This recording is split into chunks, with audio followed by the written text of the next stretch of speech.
Hello friends, welcome to Arnika's creation. तो आज के ट्यूटोरियल में हम यहाँ पे डूजी नेक पीस बनाएंगे। तो एस लॉक ले रही हूँ और यहाँ पे कुछ बीड्स ले रही हूँ। डूजी जो हमारा पेंडेंट है वो ले रही हूँ और कुछ फिश फिलर्स ले रही हूँ। इस तरह का कमल का कुछ फिलर्स ले रही हूँ और 3 डिवाइडर लूँगी। और यहाँ पे मैं गियर वायर जो है सिल्वर कलर का यूज़ करूँगी।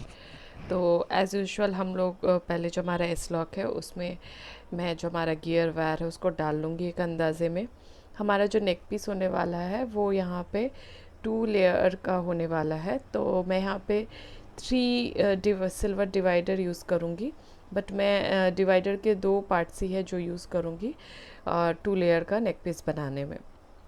तो यहाँ पे मैं इस लॉक में सबसे पहले हमारा गियर वायर डाल चुकी हूँ और ये मैं फ़िश जो हमारे फिलर्स मैं आपको दिखाई थी, तो यहाँ पे मैं कुछ फिलर्स लूँगी। पहले 3 या 4 मैं फिलर्स पहले डाल ले रही हूँ। तो हमें याद रखना है दोस्तों कि हम लोग जब नेक पीस एंड कर रहे हैं दूसरे साइड में, तो हम फिलर्स को सेम तरीके में ही वायर के अंदर डाल रहे हों। इसके बाद मैं यहाँ पे जो हमारा कमल वाला जो हमारा फिलर है उसको यूज़ करूँगी। तो ये बहुत ही यूनिक तरीका है इसको यूज़ करने का। ये कमल वाला फिलर मुझे अचानक से दिमाग में इसलिए आया क्योंकि मैं इसके साथ जब हमारा जो ये 3 डिवाइडर यूज़ कर रही हूँ, तो क्योंकि मेरे इसका जो मुंह है कमल का वो थोड़ा वाइड है और मैं इसको डिवाइडर के साथ अगर यूज़ करूँगी तो यहाँ पे कोई गैप जो है वो आपको नहीं दिखेगा। तो आप देख सकते हो मैं किस तरह से इसको खींच करके उसके बाद मैं यहाँ पे बीड्स डालना चालू करूँगी। तो एक बार जब मैं नेक पीस लॉक करूँगी तब आपको पता चलेगा कि यहाँ पे इसका जो वाइड जो दूसरा वाला एंड है कमल का वो फिलर का, इसलिए मेरे को यहाँ पे जो डबल लेयर बनाने में कितना सुविधा हुआ है। और मतलब ये एक यूनिक तरीका भी है फिलर को यूज़ करने का, क्योंकि ये इसका एक एंड छोटा है और दूसरा एंड बड़ा है, तो मैं इसको इस तरह से यूज़ कर रही हूँ। तो ये देखिए मैंने डूजी पेंडेंट डाल लिया है, दोनों साइड मैंने बीड्स डाल दिए हैं। दूसरा वाला साइड में मैं डिवाइडर और फिलर्स डाल करके मैं सिमिलर वे में ही एंड करूँगी। तो मेरा फिनिशिंग टच अभी बाकी है।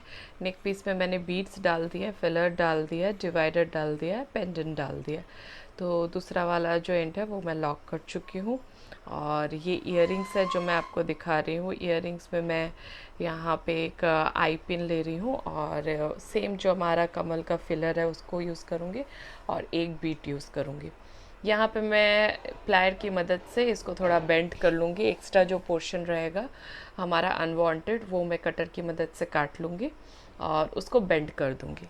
सेफ्टी पिन हुक का इस्तेमाल करूँगी जो कि आपका नॉर्मल हुक इयररिंग से बेटर परफॉर्मेंस देता है। और इवन आपका इयररिंग्स पहनने में आपको कोई ईयर्स में जो है आपका कोई हेवी फील नहीं होता है। तो मैं मोस्टली हैंगिंग ईयर्स के बदले प्रेफर करती हूँ सेफ्टी पिन हुक्स प्रेफर करती हूँ, ताकि जो भी मेरे कस्टमर्स हैं, जो मेरे क्लाइंट्स हैं, वो पहने तो इनको हेवी फील ना हो कान में। तो यहाँ आप देख लीजिए मैं यहाँ दूसरा वाला जो ईयरिंग है वो बना रही हूँ ताकि मेरा जो पेयर है वो कंप्लीट हो जाए। तो सिमिलर वे में मैंने दोनों ईयरिंग जो है वो कंप्लीट कर दूँगी। और उसके बाद आपको मैं दिखाती हूँ किस तरह से मैं सेफ्टी पिन हुक का इस्तेमाल करके इन जो आई पिन्स है इनको मैं उसमें डाल दूँगी। तो ये जो मैंने बनाया है नेक पीस, आप इसके साथ मैचिंग जो है वो ब्रेसलेट भी बना सकते हो। मेरे ब्रेसलेट के जो वीडियोस है आप उसको रेफ़र कर सकते हो कि आपको किस तरह से बनाना है, किस तरह से टाई करना है। तो ये आपका हो गया हमारा इयररिंग्स रेडी। और ये जो है सेफ्टी पिन हुक के अंदर मैं इसको डाल रही हूँ और ये हो गया हमारा पूरा सेट कंप्लीट। तो आप ही बताइए दोस्तों कितना ही प्रिटी लग रहा है। मुझे तो बहुत ही पसंद आ रहा है।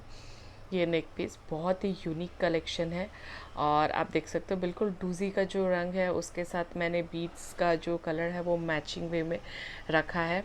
और जो सिल्वर कलर का इसका आउटलाइन है डूजी पेंडेंट का, उस हिसाब से मैंने रखा है।